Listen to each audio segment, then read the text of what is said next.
It was only 2 weeks after our wedding when everything fell apart. Life had seemed perfect. We had just returned from our honeymoon, and our small apartment still smelled of fresh paint and new furniture.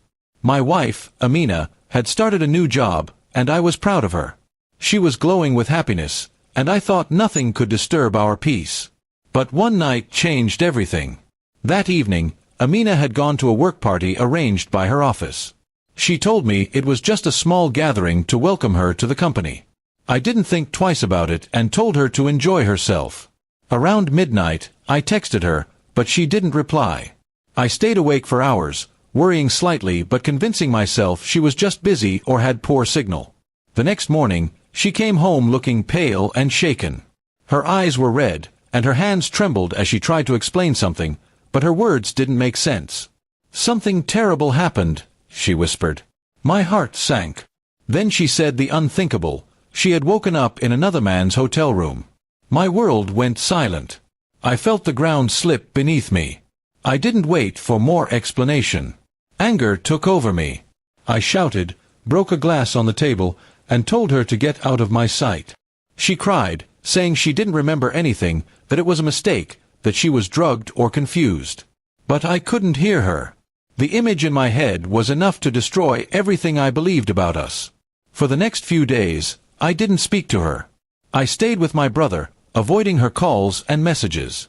Everyone in our family soon found out, and the whispers began, "She cheated, she's not loyal, he should divorce her."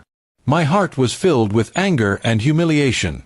I wanted answers, but more than that, I wanted peace from the pain. Then one day, her friend Sanaa came to meet me. She looked nervous but determined. "You've got it all wrong," she said. "That night wasn't what you think." She explained that Amina had been feeling dizzy during the party and had left early with some colleagues. Apparently, one of her co-workers, a married man named Fahad, offered to drop her home. But on the way, she fainted, and he took her to a nearby hotel to get help because his car broke down. According to Sanaa, the hotel's receptionist confirmed that Amina was unconscious when they arrived. Fahad booked a room, called for a doctor, and then stayed on the couch. Nothing inappropriate happened. But when Amina woke up early in the morning, she saw him there and panicked. Without asking anything, she ran home in shock, assuming the worst. Her memory was hazy from what the doctor later confirmed was a spiked drink. I didn't know what to believe. It sounded like an excuse, but Sanaa showed me security footage she got through a friend who worked at the hotel. My hands trembled as I watched the video. It showed Fahad helping an unconscious Amina into the hotel. He didn't touch her wrongly or act suspiciously. He stayed at a distance, even called someone on his phone several times. The truth hit me hard. My wife hadn't betrayed me. I went home that evening, my chest heavy with guilt. Amina opened the door slowly, looking broken and tired. She thought I was there to end things, but I couldn't hold it in anymore. "I'm sorry," I said, my voice shaking.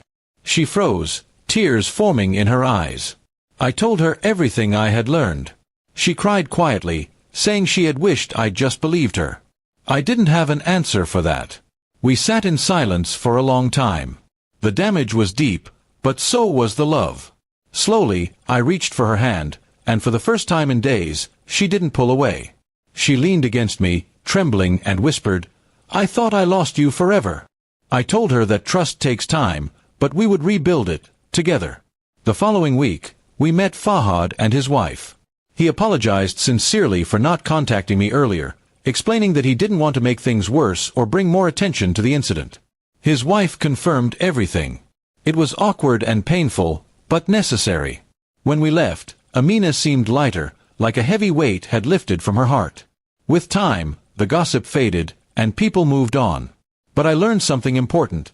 Assumptions can destroy more than the truth ever could. Amina and I started therapy to rebuild what had been broken. We learned to communicate better, to trust again, and to give space for understanding before judgment. Months later, I looked at her across the dinner table and realized how close I had come to losing everything over a misunderstanding. Life isn't always clear, and mistakes can look worse than they are. What matters is how we face them together. Now, when I think about that night, I don't feel anger anymore, just gratitude that we survived it. Our love was tested in the cruelest way, but it taught us both that real relationships aren't built on perfection. They're built on forgiveness, faith, and the courage to see beyond the surface.